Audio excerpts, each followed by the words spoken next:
When I took this job, they had been without a director for almost 3 months. So I took this job without anybody to train me. The administrative assistant was able to help me a little bit. When I walked in on my first day of work, she gave me a list of about 7 different things that included deadlines for grants. I started right in the middle of grant season. So all these deadlines for grants and these dates that I had to go speak to the commissioners and the city council. I just started exploring. I pulled open the file cabinets and started pulling out past grant applications and tried to figure out what exactly WSSB and Title 3C and 3B and 3D meant, and what they were talking about. And so I think that's one of the good reasons why I'm passionate about this training program, is because I was that person who thoroughly overwhelmed myself on those first couple of days. This is happening a lot, unfortunately, I think, where new directors are coming in without anybody there to train them. The other person is already gone. So what we're doing is we're building a training program, a set of videos, modules, that is hopefully going to help new directors. They can piecemeal it if they want to. They don't have to sit down and watch whatever it ends up being, 3 hours or at a time. If they just have a question on how to write their grant, they can go to the grant writing module. Or if they have a question on their monthly reporting, they can go to the module that deals with monthly reporting. I really support this project because when I first began, if I had this tool, I'm sure it is something that I would be referring to quite often. Because 1 minute, you're taking your notes, you're learning something new, you're trying to make sure you dot all your I's, cross all your T's, and some of the pieces that we might deal with 1 time a year. Sometimes we'll deal with them once a month. Sometimes it might happen weekly. But to have a tool for those things that you don't deal with on a daily basis, or you're just starting to learn about that piece, and to have a tool that you are comfortable with grabbing it, taking a look at it, and having it guide you through the process. I think that a lot of time that I struggled trying to figure it out on my own, and sometimes I was a little embarrassed and didn't want to ask the same questions over and over again, i.e. so I would call a few different directors. But the bottom line is if I had a tool as such that would have been able to guide me, I think I would have gotten on board a little quicker. I think I would have got my arms around things a little faster and would have felt a little more confident in my abilities and the programs that are my responsibility to make sure we're following through. And I totally support this program and this project because I do think it's going to be a great, outstanding tool for you all to use, and me included. So I thank those that have come together to be a part of this. I really think it's going to be helpful for everyone.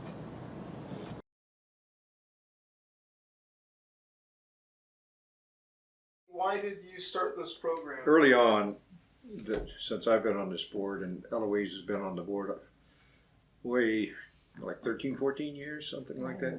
Exactly. Well, one of the things that we as a board have probably been a little lacking in is having a directed effort for education. And not that we haven't done it. We've done a lot of board training. We've tried to do some training for the directors. We thought perhaps it was time to do something that was more focused and more comprehensive. We have an awful lot of new directors, probably 3 or 4 a year out of that 39 centers. So one of the big issues is how do you get those new directors some information, because I think they tend to get overwhelmed right away. And Eloise has had to train many a new director, and we don't really have materials prepared. So each of us as a board member has had to reinvent the wheel every time we do this. And it's time consuming. A lot of times you forget things that they need to be made aware of. We use terminology that they're not familiar with. I know when I first came on the board, and I've been in healthcare for a long time, but I was unfamiliar with a lot of the terms, and so we just came to the realization that we needed to focus our efforts in developing a training program for new directors and board members. And so that's where we got started with this project. My frustration had been previously that we didn't seem to be making headway as far as I had asked for training programs that were more intense, I guess you would say, than what we had had anywhere along the line. And when the pandemic hit and I had 3 new directors, I was, well, frustrated and overwhelmed myself a bit, because I had to try to help each one of them accomplish some things. And very frequently, directors are not at all trained in the skills that they need to use as far as directing a senior center. They also often, particularly in the smaller centers, have to do so many jobs that there just isn't time for them to take time out of every day and learn something new. And yet they are being asked to report on these things and asked to do things that they just need training for. They can learn it, they just haven't had the opportunity. So that has been a thrust of mine. I'm a teacher. That's where I go for help for people, basically, is to training them and helping them learn and then do it on their own. I think the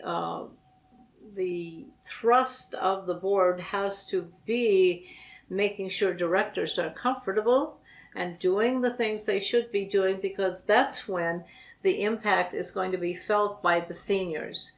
That's when they are going to be doing the things and listening to the seniors and doing things that the seniors see that would be beneficial. And we need to do more of that. We have some centers that are so small, they have 3 people employed. Well, they are expected to do all the reporting and so on, just like a center that has 10 people who are employed or 25 people employed. And this is where part of the problem comes in. And I feel that we have to help them. The WSSB board, I think, always has been very interested in helping the directors receive not just training, but information in a timely manner, develop a training modules through the video type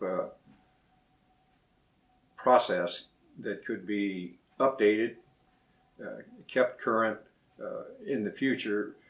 So we had made the decision to compartmentalize the training, and that if we needed to, we could just change one of the modules and not have to change the whole thing.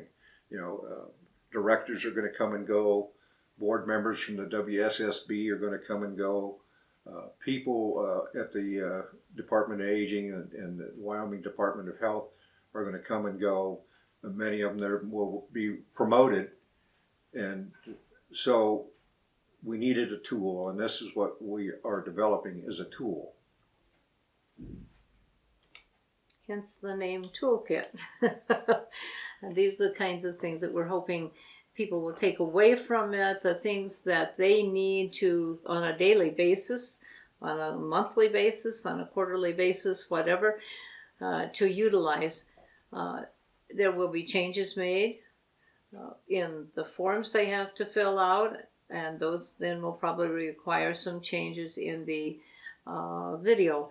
But the modules can function independently, and this is the beauty of this as far as I am concerned. I don't have to listen to 3 hours of things to find my answer if I'm a director. I can go directly to the one. If I want to have information on how to do a quarterly report, I can go to the quarterly report module and just listen to it and begin working within a matter of 10-15 minutes on it, having new knowledge, new skills. The directors have been very, very supportive, and of course this is shown by the fact we have directors who are making presentations. They have worked with us very closely.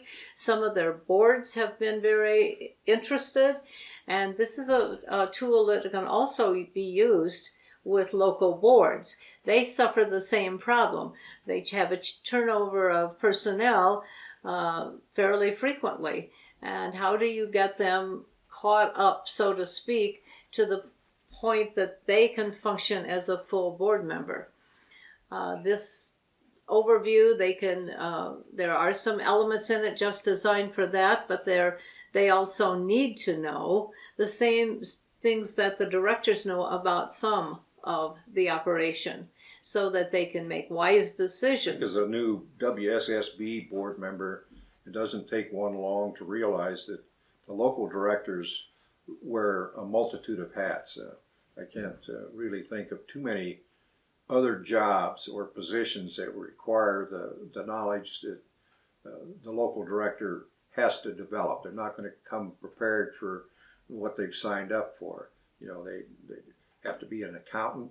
They have to be a human resources person, you know, the hiring and the firing part. You know, they have to be a community educator as far as educating local governments and the community. They have to be a fundraising capacity. They have to have the ability to write grants, and it just goes on and on. They become involved with maintenance of the building. You know, they become involved in long-term planning for their community. You know, the COVID crisis has really pointed out how critical the senior centers are to the lifeblood of a lot of senior centers, not centers, but the individuals that they serve. You know, and these directors especially had to have the flexibility and the knowledge and to regroup. You know, they didn't have a long time to think about it. A lot of times they had days, not weeks or months, that they had to make significant changes to what they're doing. And believe me, it is a very difficult job. Yeah, I think the combination of all the skills they need, of the background knowledge that they need, plus many more things that often are thrown at them, as happened in the pandemic, makes them sometimes frustrated, and they need somebody to be, watching their back, so to speak, and that's kind of who we should be in many ways. The centers became more than just a place to eat. As Eloise will point out, is that the centers are also to keep people active, to get them out of their homes, and we know as a society that we need to keep people involved, because if we don't, and they deteriorate quickly if we can't provide some of those services outside of an institution, and that has been our answer before, is to institutionalize or put people in, or admit them to nursing homes and that kind of thing, which is very expensive. By providing nutritional services, you know, people are able to stay physically in better shape, and that but right away saves the community money, and it saves the individual money, and unfortunately that's one of the key components to the whole thing, is the finance end of it. You know, and so it's the economy of scale, which is if you can produce, 5 pounds of meatloaf for 20 people, it's certainly a lot cheaper to do it that way than to provide a smaller portion for one individual. So the economy of scale becomes important, and the community aspect of the communal thing is important, because people are socializing. They're getting out of their house. They're not sitting in front of the television. They have the opportunity to see their friends and neighbors and interact with them on a daily basis, at least 5 days a week. And we also have other people looking in on them now. When we have the meals that are delivered to homes. You know, it's much cheaper to do that than to institutionalize people, you know, and feed them three good meals a day, which they get in a retirement center or a nursing home, versus, you know, a driver, a volunteer driver in most cases, taking a hot meal out to the individual on the weekends. You know, most of the centers have the ability to pre-prepare meals so that those people are receiving nutrition 7 days a week. You know, that is, and it's not free to the people that are receiving that. They have to pay for those meals. Fortunately, the funding from the local governments and from the state government helps defray some of that cost, so that meal cost to the individuals like $4 or $5 versus maybe $10 or $12. So it makes it more affordable for the individual to say, okay, yeah, I can afford that. You know, it's cheaper long run for me to do that than to spend my grocery money. So you know, on, you know, $400 or $500 a month. I don't know what the individual is anymore. I think it's minimum of about $100 a week. So that really helps the person on a fixed income stretch their personal resources.